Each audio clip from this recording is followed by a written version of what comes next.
Welcome to Good Day Street Talk. Antoine Lewis reporting. Here's what we're working on today, everybody. Independent films. We're going to see how festivals are bringing attention to filmmakers and their passion projects. And then a little bit later, we're going to be talking to two rising filmmakers whose hard work is paying off, how their work in independent film has actually led them to mainstream cinema. But first, film festivals showcase the work of emerging filmmakers, producers, actors, directors, also focuses on wide-ranging global issues. And the Chelsea Film Festival is one of the best. The 7th edition of the Chelsea Film Festival takes place right here in New York from October 17th through October 20th. Here to tell us all about it is the founder, the CEO, friend to Fox 5, friend to Antoine, Ingrid Jean-Baptiste Rutolo is here. Just full disclosure, let me let everybody know that I will be smiling a lot. This is like a family reunion, for me, but just full disclosure, this is one of my very, very, very best friends. We socialize and things like that. But here, let's talk about the film festival. 7 years. Yes, 7 years. Thank you so much, Antoine, for having me today. How excited are you about the 7th edition? I am very excited, and I just can't believe it's already in the 7th year. And the baby is walking now. It's talking. Is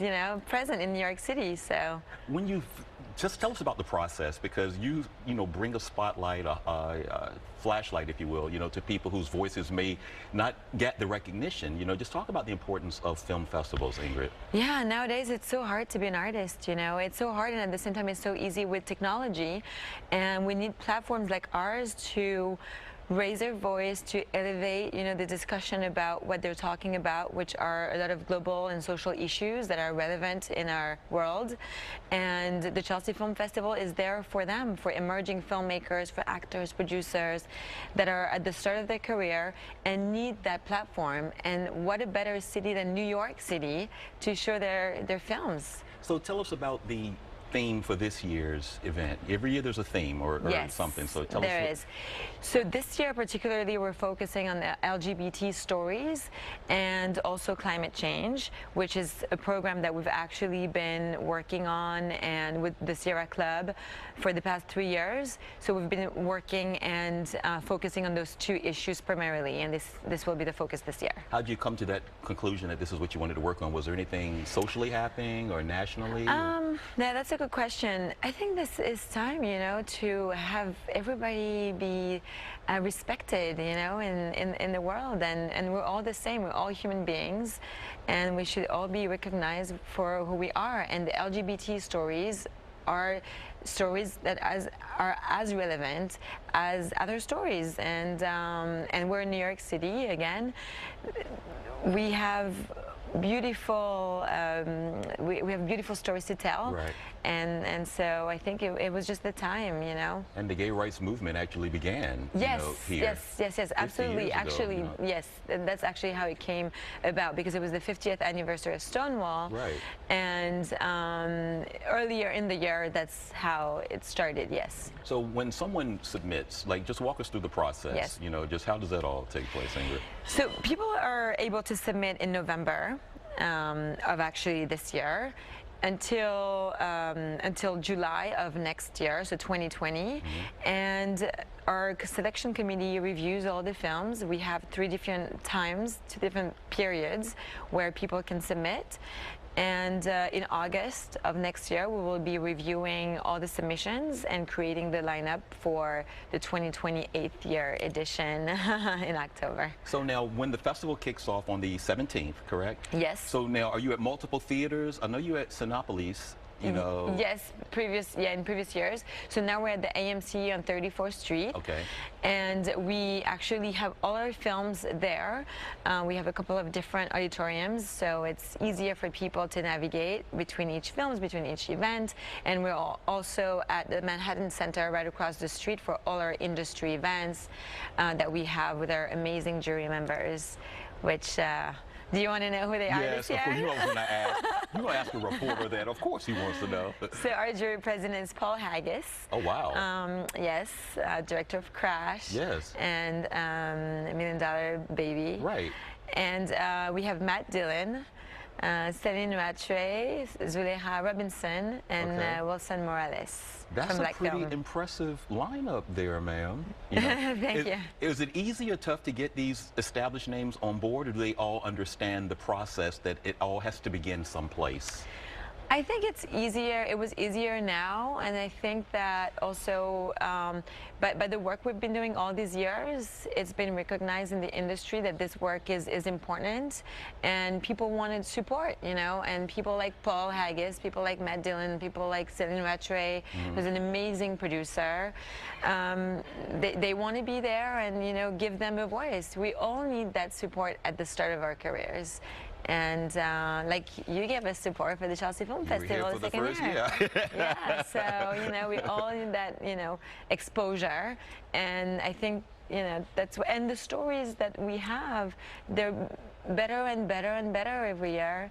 So they were like, yes, let's do it. You know, one of the things also that you do, one of the things that the Chelsea Film Festival does, is that films that don't necessarily make the festival, you still shine put a spotlight on them through the Kino and Vino. Yes. So explain, tell us about. Yes. So the Kino and Vino is a monthly event where we showcase the films that have been shown in the past year, and usually the films that have won an award, because we're also a competition. So we have about 25 different awards, and our jury members will give these awards, you know, at the closing award show, which I really strongly encourage everybody to go because it will be fun, and then after we'll have an after party. So the Kino and Vino is a monthly series, which is also another opportunity to spotlight, you know, to highlight the top 10 films that people need to see. And there's also wine, everybody, just letting you know. Yeah, sorry, I forgot to mention that. You know, like that. What's the website for anyone looking for information, my dear, so on this? www.chelseafilm.org. All right. And again, October 17th. To the 20th. To the 20th. And you also have a women's event. Yes. Tell us a little bit about that before you go. So the Wednesday of that same week, we have a pre-event called the Women in Power Celebrity Event. So it's panel luncheon, where we highlight 3 different women in the entertainment industry. They're all amazing women. And we invite them to speak about their careers, their challenges, their successes. And it will be followed by a luncheon and a DJ party. So, and that's during the day. So I would love for you to come to that too. All right, and we'll bring some people too when we come. Yes. A couple of faces over there. You know, you see Wallace is over there, right? So, all right. Again, October 17th through October 20th. For more information, everybody, log on to chelseafilm.org. Up next, we're going to meet some emerging independent filmmakers gaining critical acclaim when we return.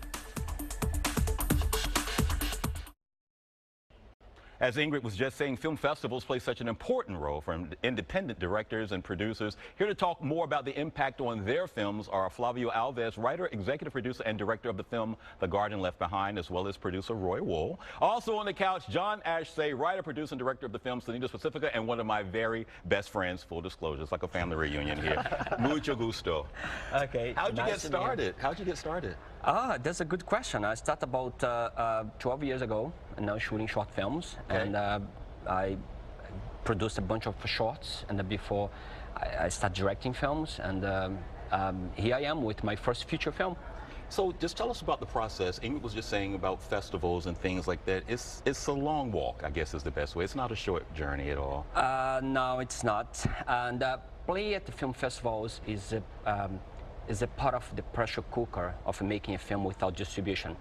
As a filmmaker, we need the festivals to be able to get the word out about our films and eventually find the distributors interested to buy your films. So, Roy, what's the film about? Just tell us a little bit about the film. Definitely. The film is called The Garden Left Behind, and it is about an undocumented Mexican trans woman who's going through her transition in New York City, living with her grandmother in the Bronx, and the complications about her daily life. And but the film is more also about, she's a cab driver, she's a gypsy cab driver, okay. And we have more than 50 trans actors of color in the film. I believe we have a clip, so let's take a look. It's about time you took me out. What do you mean? I mean, this is a big step for you. I still don't know what you mean.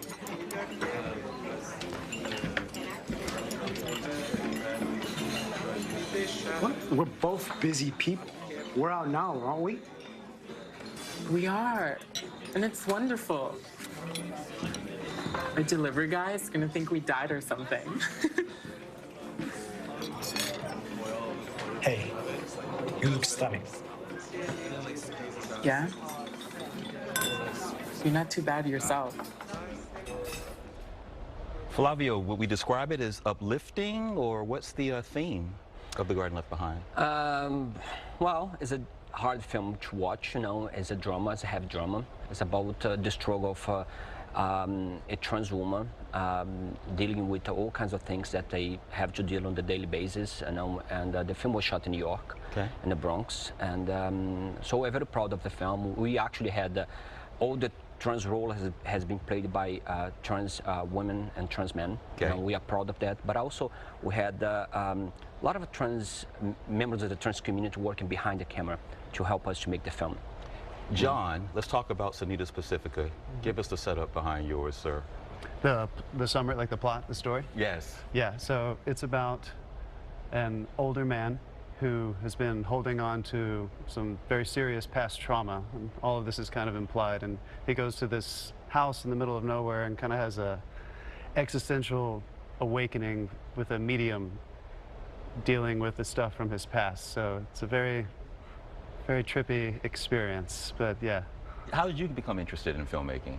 Well, like everyone else, I think I've always loved movies. I come from an acting background, so my first short literally developed because we were working on a scene to just write and direct ourselves. We had the camera, we had the equipment. We were like, well, let's just give it a shot. Let's make this experience happen. We wrote that scene, made that scene.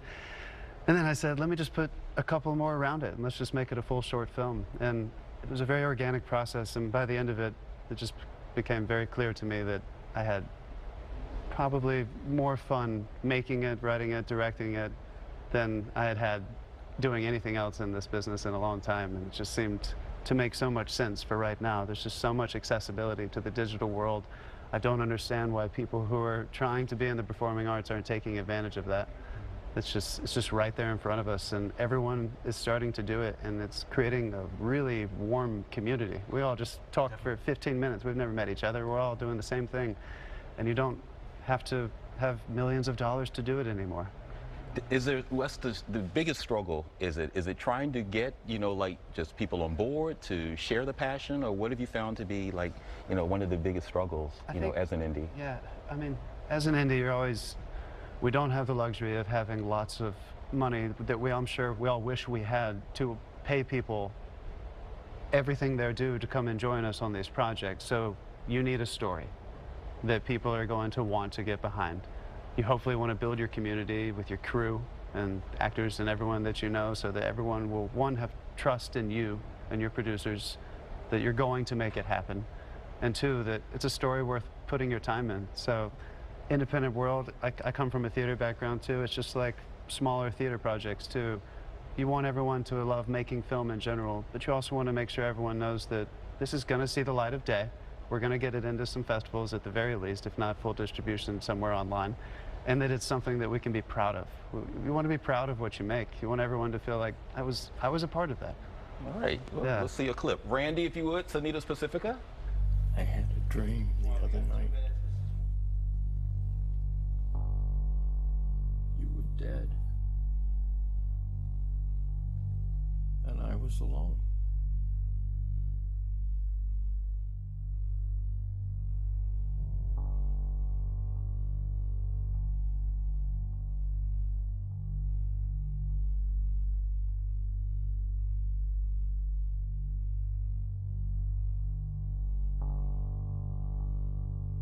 Love already exists. Sir. Moody? Oh, yeah. Okay, all right. Well, yeah. I didn't want to say moody much, but clearly moody, You also recently won an award before you get away from us. Tell us about the award you won for the screenplay? For the screenplay. Yeah, so last year, as every filmmaker on planet Earth, we're always constantly working on screenplays if we're not actively making something. So while I was in post-production on this film, I wrote a feature-length screenplay called Sylvie, and it won the Best Dramatic Screenplay at the Screenplay Contest. Yeah, thank you so much. So hunting that around right now, trying to find some ways to get it made. You get those opportunities and they come along, but that's just one step in the process, as we know. So it's just like getting into film festivals. It's great to get some kind of acclaim as you go, but it's just building closer and closer to getting it made. Roy, When will people be able to see The Garden Left Behind? The Garden Left Behind. Well, we're actually playing in Woodstock Film Festival this week, and then we're playing in Nashville. And in October only, we have more than 15 film festivals across the globe. 5 in Germany. We're playing in 5 film festivals in Germany, and we'll be releasing the film end of first quarter of 2020. All right. Anytime. Nice Thanks so to much. meet you. Thank you. Nice to meet you. See you Friday. Coming up next, meet 2 directors whose years of hard work in independent films is actually starting to pay off when we return. For many independent filmmakers, putting your heart and soul into a project does not automatically lead to instant success. It can take years before getting mainstream recognition, but it does happen. Joining me now to tell us about that long journey are directors Eric Rivas, and full disclosure, if you judge a man by the company that he keeps, Jogo Wallace, just letting you all know, this is probably my best friend, if not one of the best friends that I have, like that. So no, welcome to the couch, like that. We'll get to you in a minute, but let's talk a little bit about Eric. You've been here before. We've talked to you, for a while. We've been following you. When did you get started? I'm the second best friend. When did you get started, sir? I started acting in '98, and I started filmmaking, I think, in 2003. Yeah, that's when I started with Vacation film camera, and I just got into it. I just wanted to try to do something. I was an actor trying to make it. So we talking about just the roles and the path, right. if you will, and we'll get into where you are now, but as we go through that journey. Sure. But we cannot begin without talking about the Vamp Bikers Trilogy. Yes, the Vamp Bikers That's Trilogy. the one that put you on the map. Yeah, it's on Amazon. I got Apache Ramos, Rachel Caine, Michael Musto, Ron Jeremy, Angel Salazar, Lilo Brancato. We got a couple of people. Yeah. Just for people who may not be familiar with it, you stay local. You always shoot it. You mostly shoot in Brooklyn, right? I love to shoot in Coney Island. I call that my studio, and I love to shoot there. And I shoot anywhere in the 5 boroughs. I'll go anywhere. I don't care. I go on the FDR Drive. We shot on the FDR Drive. We had a gun shooting scene, and every time you pulled out the gun, the whole FDR Drive would stop. And then it would keep going. So, we shoot everywhere. I'll shoot anywhere until they stop me. So we were just, in the last segment, we were talking about just getting people on board and to support. Have you found that to be difficult, easy to do? Because you're talking about independent films. Do people get nervous because there is no big, fantabulous budget or whatever? Most definitely. I mean, you usually get people that believe in you or are like-minded. For me, I'm a creative person first, I think. I want to create something that's out of my mind, and then I got to talk everybody into it. I got to try to sell it, that it's going to happen, and I got to prove it. So, I got to shoot a scene, cut it, send it to them, and before you know it, the actors are into it. I worked for free as an actor, so, if I was getting paid and they're not getting paid, I understand. But if I'm not getting paid, I figure I could talk you into working for free. Now, last time we spoke, you had just made a major accomplishment. It was a distribution deal? Yes. Which is huge. Tell us about it. Well, we got with the Orchard through Rachel Caine, who is with Trax Records, Move Your Body, and all that. And she connected us with Gene Drusen over there. And luckily, things worked out. And, a small-time filmmaker was able to show his films now through at least 5 or 6 streaming, Amazon, Vudu, iTunes, Fandango. And it was a blessing for us because, hard work paid off a little, Tell us about the clip we're about to see of your new project. Okay, Japanese Borscht is about Japanese gangsters fighting U.S. gangsters. I call them UN gangsters because you got El Salvadoran, Puerto Rican, Argentine, black. You got every culture fighting Japanese. Yeah. Randy, if you would, let's see it. Wu-Tang Killer, bees on the swarm.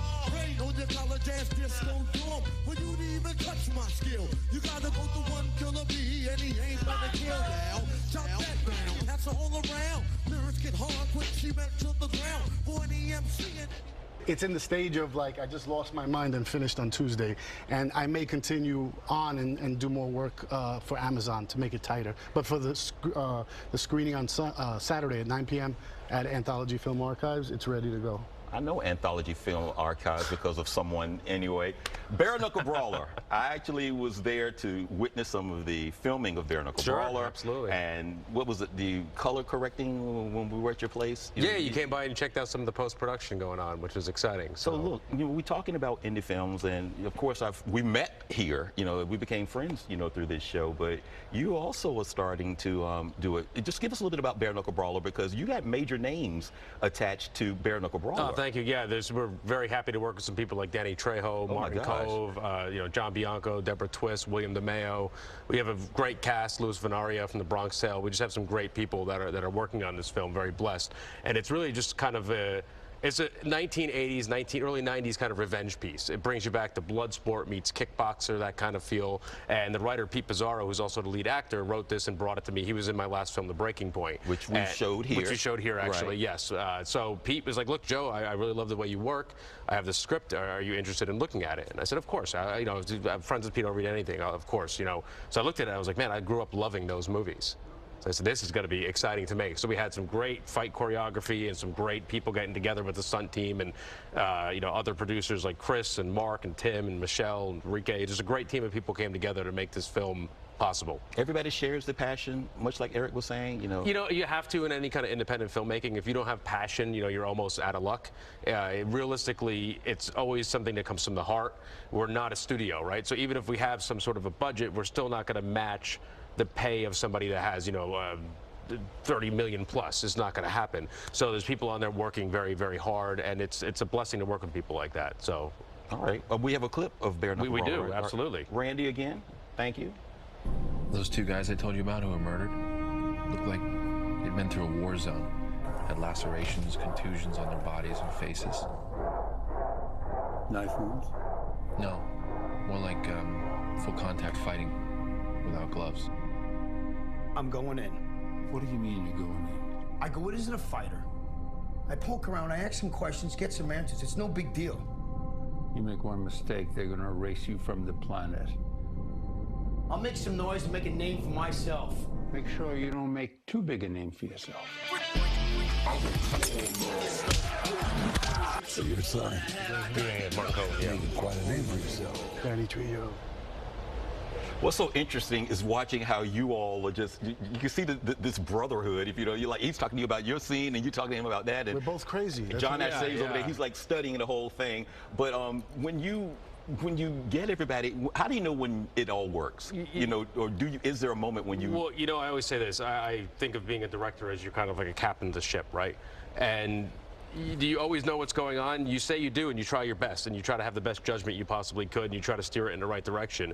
But sometimes you're going to hit some waves, you're going to hit some rocks, and you're going to have to figure out how to pull everything together, keep people calm, and keep going towards your objective. I always say, look, if you always put the interest of the project ahead of yourself, I think the project will get there. It's when you start thinking, well, I want this or somebody wants that, things start to really become chaotic. But if you say, look, the objective was to take the film to this level. If you always have that intention, I think you're going to end up where you want to be, no matter what. Japanese borscht. Yep. Borscht. All right. And when can people start to see that, or where? Saturday night at 9 p.m. at Anthology Film Archives. Okay. Japanese. Melly Mel is on the soundtrack. Rah. Okay, Yeah. Melly Mel. Okay, all right. So we don't want ODB's fans to get all upset after that. Exactly. Couldn't get him. All right, and you are back. All right, Randy, I think you got a couple of pictures with me in this one. Oh, boy. Like that one, right? But glad to have you back, because, look, you remember that? That's on the old couch. Oh, yeah, that's the old couch. Like that. But, yeah, you were on the West Coast for a while. That was, okay, good. There are no bottles showing. Oh, that's good right there. Let me wrap it up for Rob gets upset with me. All right, to learn more about today's topics, go to fox5ny.com. You can also follow us on Twitter as well as on Facebook. Also follow these guys. Go out and find them on social media. Support their films. We love our New York filmmakers. And just anytime you need us, you know where to find us also on the web. And we're on social media as well. All right, thank you for the company. We'll see you next time for more Street Talk.